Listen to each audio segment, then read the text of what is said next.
ಮೊದಲೇ ಬಾರಿ ನಮ್ಮ ಚಾನಲ್ನ ನೋಡ್ತಾ ಇದ್ದರೆ ಹಾಯ್, ನಾನು ರೂಪಾ. ಹಾಗೂ ನೀವು ನೋಡ್ತಾ ಇದ್ದೀರಾ ನಮ್ಮ ಕನ್ನಡ ಚಾನಲ್ ಆದ ಸ್ಮಯ ಕಲಿಕೆ. ನೀವಿನ್ನೂ ನಮ್ಮ ಚಾನಲ್ಗೆ ಸಬ್ಸ್ಕ್ರೈಬ್ ಆಗಿಲ್ಲ ಅಂದರೆ ಈ ಕೂಡಲೇ ಸಬ್ಸ್ಕ್ರೈಬ್ ಮಾಡ್ಕೊಳ್ಳಿ. ಹಾಗೆ ಪಕ್ಕದಲ್ಲಿ ಕಾಣುವ ಬೆಲ್ಲೈಕನ್ನು ಪ್ರೆಸ್ ಮಾಡಿ ಆಲ್ ಅಂತ ಟ್ಯಾಪ್ ಮಾಡೋದನ್ನು ಇವತ್ತಿನ ವಿಡಿಯೋದಲ್ಲಿ ಧನುರ್ಮಾಸವನ್ನು ಶೂನ್ಯ ಮಾಸ ಅಂತ ಕರಿತೀವಿ. ಯಾಕಂದರೆ ಶನಿಗೆ ಸಂಬಂಧಪಟ್ಟಿರುವಂಥ ಮಾಸ ಅಂತ. ಧನುರ್ಮಾಸದಲ್ಲಿ ನಾವು ಏನೇ ಕೆಲಸಕ್ಕೆ ಕೈ ಹಾಕಿದ್ರೂ ಕೂಡ ಅದರಿಂದ ಬರುವಂಥ ಫಲಿತಾಂಶ ಶೂನ್ಯವಾಗಿರುತ್ತೆ. ಅಂದರೆ ಹೊಸ ಕೆಲಸಗಳಿಗೆ ಕೈ ಹಾಕಿದ್ರು, ಇನ್ನು ಹೊಸ ಮನೆಗೆ ಗುದ್ದಲಿ ಪೂಜೆ ಮಾಡೋದು, ಮದುವೆ ಕಾರ್ಯಗಳನ್ನು ಮಾಡೋದು, ಎಂಗೇಜ್ಮೆಂಟು, ಈ ಥರ ಬೇರೆ ಬೇರೆ ಶುಭ ಕಾರ್ಯಗಳನ್ನು ಈ ಒಂದು ಮಾಸದಲ್ಲಿ ನಡೆಯೋದಿಲ್ಲ. ಈ ಧನುರ್ಮಾಸದಲ್ಲಿ ಶುಭ ಕಾರ್ಯಗಳನ್ನು ಮಾಡಬಾರ್ದು ಅಂತ ಹೇಳ್ತಾರೆ. ಅಂದರೆ ನಿಮಗೆ ಅದರಿಂದ ಫಲಿತಾಂಶ ಶೂನ್ಯವಾಗಿ ಬರುತ್ತೆ ಅಂತ. ಅದಕ್ಕೋಸ್ಕರ ನಾವು ಧನುರ್ಮಾಸವನ್ನು ಶೂನ್ಯ ಮಾಸ ಅಥವಾ ಕರ್ಮ ಮಾಸ ಅಂತಲೂ ಕರಿತೀವಿ. ಇನ್ನು ವಿಶೇಷವಾಗಿ ಧನುರ್ಮಾಸ ಅಂತ ಬಂದಾಗ ಕೃಷ್ಣನಿಗೆ ತುಂಬಾ ಪ್ರಿಯವಾದಂತಹ ಮಾಸ. ಕೃಷ್ಣನ ಪರಮ ಭಕ್ತರಿಗೆ ಇದು ಪ್ರಿಯವಾದಂತಹ ಮಾಸ. ಯಾಕೆಂದರೆ ಕೃಷ್ಣ ತಿರುಮಲದಲ್ಲಿ ನೆಲೆಸಿರುವಂಥ ಶ್ರೀನಿವಾಸನ ರೂಪದಲ್ಲಿ ಭೂಲೋಕದಲ್ಲಿ ನೆಲೆಸಿದಾಗ ಭೂದೇವಿ ಒಬ್ಬಳು ಸಾಮಾನ್ಯ ಹುಡುಗಿಯಾಗಿ ಈ ದಿನ ತನ್ನ ಪ್ರೀತಿಯ ವೆಂಕಟೇಶ್ವರನಿಗಾಗಿ ಹೂಮಾಲೆಯನ್ನು ಮಾಡಿಬಿಟ್ಟು ಆ ಮಾಲೆಯನ್ನು ತಾನೇ ಧರಿಸ್ಕೊಂಡು ನೋಡಿ ಅದು ಚೆನ್ನಾಗಿ ಕಾಣಿಸುತ್ತೆ ಅಂದಮೇಲೆ ವೆಂಕಟೇಶ್ವರನ ಕೊರಳಿಗೆ ಹಾಕ್ತಾ ಇರೋವಂಥದ್ದು. ಹಾಗಾಗಿ ಶ್ರೀನಿವಾಸನಿಗೆ ಅತ್ಯಂತ ಶ್ರೇಷ್ಠವಾದ ಈ ಒಂದು ಮಾಸ ಧನುರ್ಮಾಸ. ಈ ಧನುರ್ಮಾಸದಲ್ಲಿ ಗೋದಾದೇವಿ ಪೂಜೆ ಇರ್ಬೋದು, ಭೂದೇವಿ ಪೂಜೆ ಇರ್ಬೋದು, ಈ ರೀತಿ ಪೂಜೆಗಳನ್ನು ಮಾಡೋದು ವೈಶಿಷ್ಟ್ಯ. ನಮ್ಮಲ್ಲಿ ಧನುರ್ಮಾಸ ಮುಗಿಯೋವರೆಗೂ ಪ್ರತಿದಿನ ಬ್ರಾಹ್ಮಿ ಮುಹೂರ್ತದಲ್ಲಿ ಸೂರ್ಯ ಉದಯ ಆಗೋಕ್ಕಿಂತ ಮುಂಚೆನೇ ನಾವು ಮನೆಯಲ್ಲಿ ದೇವ್ರ ಪೂಜೆನ ಮಾಡ್ಕೋಬೇಕು. ಈ ಧನುರ್ಮಾಸದ ಮಹತ್ವ ಏನು ಅಂತ ಅಂದರೆ, ಧನುರ್ಮಾಸದಲ್ಲಿ ಬರುವಂಥ ಏಕಾದಶಿ ಬಹಳಷ್ಟು ಮಂಗಳಕರ ಅಂತ ಹೇಳ್ತಾರೆ. ಅದೇ ವೈಕುಂಠ ಏಕಾದಶಿ ನಿಮ್ಗೆಲ್ಲರಿಗೂ ಗೊತ್ತಿರೋ ಹಾಗೆ ಮೋಕ್ಷಕ್ಕೆ ದ್ವಾರವಾಗಿರೋದು. ಇದು ಬಹಳಷ್ಟು ಹೆಸರುವಾಸಿಯಾಗಿರೋದು ಈ ದಿನ. ನಾವು ದೇವಾಲಯದ 7 ಬಾಗಿಲನ್ನು ಹಾದು ಹೋಗುವಂಥ ಮುಖಾಂತರ ನಮಗೆ ಮೋಕ್ಷ ದೊರಕಿದಂತೆ ಅಂತ ನಂಬಿಕೆನ ಇಟ್ಕೊಂಡ್ಬಿಟ್ಟು ನಾವು ಈ ವೈಕುಂಠ ಏಕಾದಶಿಯನ್ನು ಆಚರಣೆ ಮಾಡ್ತೀವಿ. ಇನ್ನು ಈ ಧನುರ್ಮಾಸದಲ್ಲಿ ಬೆಳಗಿನ ಜಾವ ಪೂಜೆ ಮಾಡೋದು ಬಹಳಷ್ಟು ಶ್ರೇಷ್ಠ. ಇನ್ನು ಪ್ರತಿದಿನ ನೀವು ವಿಷ್ಣು ಸಹಸ್ರನಾಮವನ್ನು ಪಾರಾಯಣ ಮಾಡೋದು ಅಥವಾ ಕೇಳೋದು. ಅಂದರೆ ಆ ಒಂದು ಸಮಯದಲ್ಲಿ ಅಂದರೆ 4 ಗಂಟೆಯಿಂದ ಸೂರ್ಯ ಉದಯ ಆಗೋಕ್ಕಿಂತ ಅಂದರೆ ಉದಯಕ್ಕಿಂತ ಮುಂಚೆನೇ ನಾವು ಪೂಜೆನ ಮುಗಿಸ್ಕೋಬೇಕು. ವಿಷ್ಣು ಸಹಸ್ರನಾಮವನ್ನು ಮನೆಯಲ್ಲೇ ಹಾಕಬೇಕು ಅಥವಾ ಪಾರಾಯಣವನ್ನು ಮಾಡಬೇಕು. ವಿಶೇಷವಾಗಿ ಲಕ್ಷ್ಮಿಗೆ ಸಂಬಂಧಪಟ್ಟಂಥ ಮಂತ್ರಘೋಷಗಳನ್ನು ಮನೆಯಲ್ಲಿ ಮಾಡಬೇಕು. ಈ ಧನು ಸಂಕ್ರಮಣ ಅಂತ ಹೇಳಿ ಕರೆಯುವ ಧನುರ್ ರಾಶಿಯಲ್ಲಿ ಸೂರ್ಯನ ಪ್ರವೇಶದಿಂದ ಈ ಧನುರ್ಮಾಸದ ಆರಂಭ ಅಂತ ಗುರುತಿಸಲಾಗುತ್ತೆ. ಆದ್ರಿಂದ ಈ ಕಾಲಕ್ಕೆ ಧನುರ್ಮಾಸ ಅಂತ ಕೂಡ ನಾವು ಕರಿತೀವಿ. ಬ್ರಾಹ್ಮಿ ಮುಹೂರ್ತದ ಪೂಜೆ ಬಹಳಷ್ಟು ಶ್ರೇಷ್ಠ. ಈ ಒಂದು ಧನುರ್ಮಾಸದಲ್ಲಿ ಯಾರಿಗೆಲ್ಲ ಮದುವೆ ಆಗಿಲ್ಲ, ಯಾರಿಗೆಲ್ಲ ಮಕ್ಕಳಾಗಿಲ್ಲ ಅಂಥವರು ಬೆಳಗ್ಗೆನೇ ಎದ್ಬಿಟ್ಟು ಮನೆಯಲ್ಲಿ ಸ್ನಾನ ಮಾಡಿಕೊಂಡು ಮನೆಯಲ್ಲಿ ದೇವ್ರ ಪೂಜೆ ಎಲ್ಲ ಮಾಡಿಬಿಟ್ಟು ನೀವು ಅಶ್ವತ್ಥ ವೃಕ್ಷವನ್ನು ಪ್ರದಕ್ಷಿಣೆ ಮಾಡಬೇಕು. 11 ಸಲ 21 ಸಲ ಈ ಥರ ಪ್ರದಕ್ಷಿಣೆ ಮಾಡೋವಂಥದ್ದು. ನಾಗರಕಲ್ಲಿಗೆ ಪೂಜೆ ಮಾಡೋವಂಥದ್ದೇ ಇರ್ಬೋದು. ಇದೆಲ್ಲ ಕೂಡ ಮಾಡೋದ್ರಿಂದ ನಿಮಗೆ ವಿವಾಹ ಭಾಗ್ಯ, ಸಂತಾನ ಭಾಗ್ಯಗಳು ಕೂಡ ದೊರೆಯುತ್ತೆ.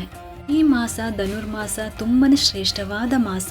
ನಾವು ಅಂದ್ಕೊಂಡಿರುವಂಥ ಕೆಲಸವನ್ನು ಈಡೇರಿಸಿಕೊಳ್ಳೋದಕ್ಕೆ ಇದು ಒಳ್ಳೆಯದು. ಆದರೆ ನಿಮ್ಗೆ ಇವಾಗ ಒಂದು ಪ್ರಶ್ನೆ ಬರ್ಬೋದು, ನೀವು ಒಳ್ಳೆ ಕಾರ್ಯ ಮಾಡಬಾರ್ದು ಅಂತ ಹೇಳಿದ್ರಿ, ಆದರೆ ದೇವ್ರ ಪೂಜೆ ಮಾಡ್ಬೋದಾ ಅಂತ.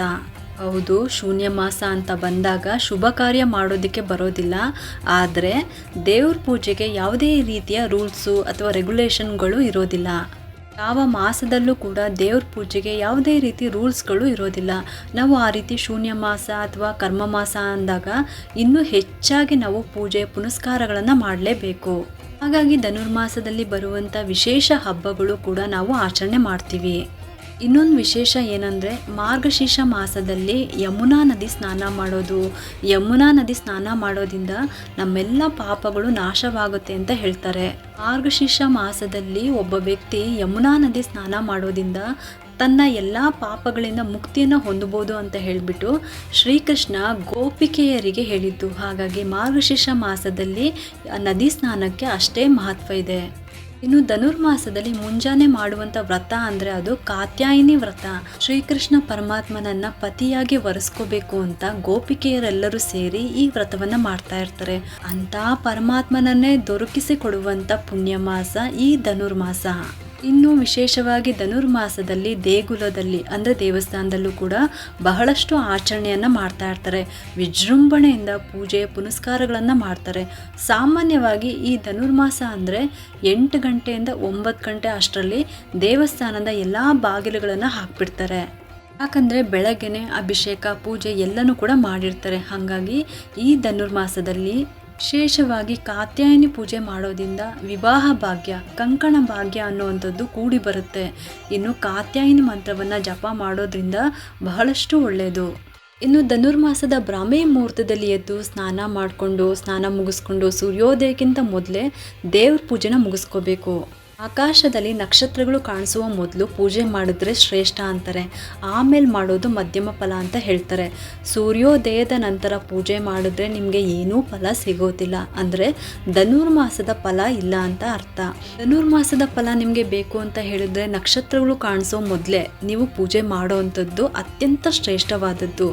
ನಕ್ಷತ್ರ ಕಾಣಿಸಿದ ಮೇಲೆ ಮಾಡೋದಾದರೆ ಅಟ್ಲೀಸ್ಟ್ ಮಧ್ಯಮ ಫಲ ಅನ್ನೋದು ಸಿಗುತ್ತೆ ಧನುರ್ಮಾಸದಲ್ಲಿ. ಇನ್ನು ಪ್ರತಿನಿತ್ಯ ದೇವರಿಗೆ ನೀವು ಹುಗ್ಗಿ ಅನ್ನವನ್ನು ಅರ್ಪಿಸುವಂಥದ್ದು, ಅಂದರೆ ಖಾರ ಪೊಂಗಲ್ ಅಂತ ಕರಿತೀವಲ್ವಾ, ಅದನ್ನು ನೈವೇದ್ಯ ಮಾಡುವಂಥದ್ದು ಕೂಡ ತುಂಬಾ ಒಳ್ಳೆಯದು. ಈ ಧನುರ್ಮಾಸದಲ್ಲಿ ಒಂದು ದಿನ ನಾವು ವಿಷ್ಣುವಿನ ಪೂಜೆ ಮಾಡಿದ್ರೆ 1000 ವರ್ಷ ಪೂಜೆ ಮಾಡಿದಂಥ ಫಲ ನಮಗೆ ಸಿಗುತ್ತೆ. ಇನ್ನು ಸ್ತೋತ್ರ, ವಿಷ್ಣುವಿಗೆ ಸಂಬಂಧಪಟ್ಟಂತೆ ಸ್ತೋತ್ರನ ಹೇಳ್ಕೋಬೇಕು. ಇನ್ನು ವಿಶೇಷವಾಗಿ ಸ್ತೋತ್ರಗಳಲ್ಲಿ ಮಹಾಸ್ತೋತ್ರ ಅಂತ ಹೇಳೋದು ವಿಷ್ಣು ಸಹಸ್ರನಾಮ. ವಿಷ್ಣು ಸಹಸ್ರನಾಮವನ್ನು ಪ್ರತಿನಿತ್ಯ ಮಾಡಿ. ನಿಜವಾಗ್ಲೂ ನಿಮಗೆ ತಿಂಗಳು ಮುಗಿಯುವಷ್ಟರಲ್ಲೇ ನಿಮಗೆ ಪಾಸಿಟಿವ್ ಎನರ್ಜಿ ಬಂದಿರುತ್ತೆ. ನಿಮ್ಮ ಮನೆಯಲ್ಲಿ ಆ ಬದಲಾವಣೆಯನ್ನು ನೀವು ನೋಡ್ತೀರಾ. ಖಂಡಿತವಾಗ್ಲೂ ಈ ಧನುರ್ಮಾಸದ ಆಚರಣೆಯನ್ನು ಮಾಡ್ಕೊಳ್ಳಿ. ಇದಿಷ್ಟು ಕೂಡ ಧನುರ್ಮಾಸದಲ್ಲಿ ಮಾಡುವಂಥ ಪೂಜೆಯ ಮಾಹಿತಿ. ಒಂದು ಉಪಯುಕ್ತ ಮಾಹಿತಿ ನಿಮ್ಗೆ ಇಷ್ಟ ಆಗಿದ್ದರೆ ಒಂದು ಲೈಕ್ ಮಾಡಿ, ಶೇರ್ ಮಾಡಿ ಮತ್ತು ಸಬ್ಸ್ಕ್ರೈಬ್ ಮಾಡಲು ಮರಿಬೇಡಿ. ಯಾಕೆಂದರೆ ನೀವು ಮಾಡೋ ಒಂದು ಸಬ್ಸ್ಕ್ರೈಬಿಂದ ನಮ್ಮಂತಹ ಸಣ್ಣ ಸಣ್ಣ ಚಾನಲ್ಸ್ಗೆ ಒಂದು ಸಪೋರ್ಟ್ ಮಾಡ್ದಂಗೆ ಆಗುತ್ತೆ. ಮತ್ತೆ ಸಿಗ್ತೀನಿ ಮುಂದಿನ ಹೊಸ ವಿಡಿಯೋದೊಂದಿಗೆ ಅಂತ ಹೇಳ್ತಾ ಈ ವಿಡಿಯೋನ ಮುಗಿಸ್ತಾ ಇದ್ದೀನಿ. ಸರ್ವೇ ಜನ ಸುಖಿನೋ ಭವಂತು.